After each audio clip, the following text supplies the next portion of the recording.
آج کی کہانی کا عنوان ہے بادشاہ کا چور۔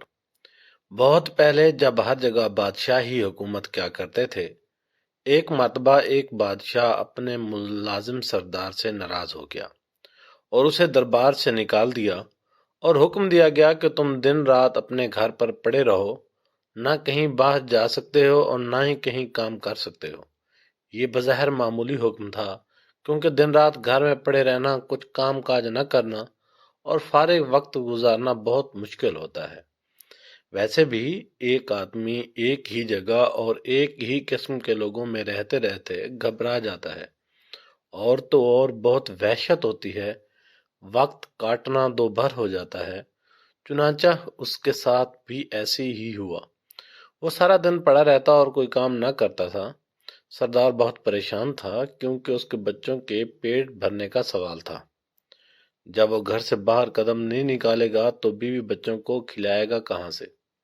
اتفاق سے کچھ دنوں بعد بادشاہ، وزیر اور شہزادے بلائے گئے۔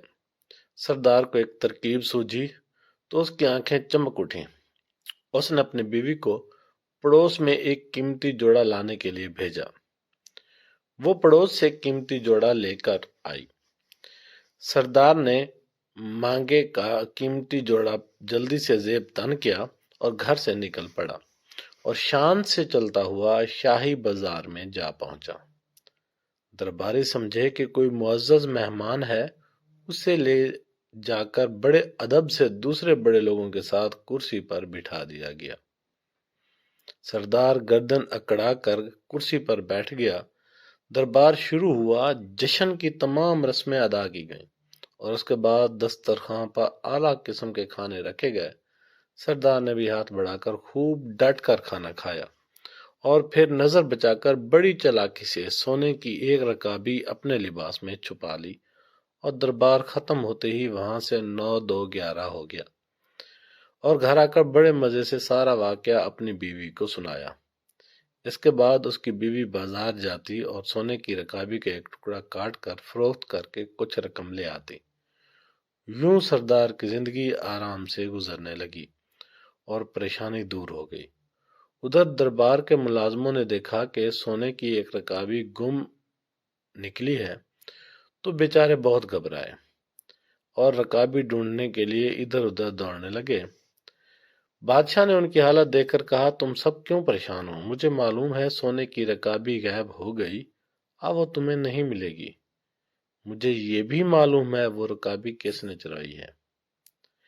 اگلے سال پھر جشن ہوا اور دربار مہمانوں سے بھر گیا۔ جشن کے اختتام پر مہمانوں کو کھانا دیا گیا۔ سردار اس موقع پر بھی موجود تھا۔ کھانا کھانے کے بعد پھر اس نے نظر بچا کر بڑے اطمینان سے ایک سونے کی رکابی اپنے لباس میں چھپا لی۔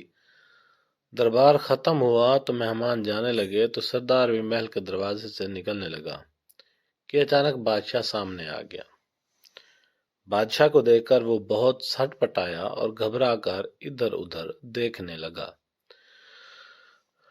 بادشاہ نے ہاتھ بڑھا کر اس کا ہاتھ پکڑا اور کہا کہ پچھلے سال کی رکابی ختم ہو گئی، جو پھر ایک اور رکابی لے جانا چاہتے ہو؟ یہ سن کر سردار کے ہوش اڑ گئے۔ وہ خوف کے مارے کانپنے لگا۔ آخرکار بادشاہ کے قدموں میں گر پڑا اور کہنے لگا، حضور کے حکم کی تعمیل میں مجھے میرے گھر میں بند کر دیا گیا تھا۔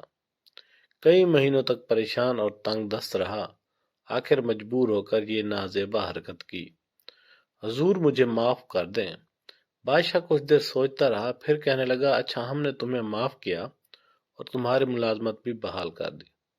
غلطی ہماری ہی تھی کہ ہم نے حکم میں ایسا ہی دیا تھا کہ آدمی بھوک اور تنگ دستی سے مجبور ہو کر چوری کرنے پر آمادہ ہو ہی جاتا ہے۔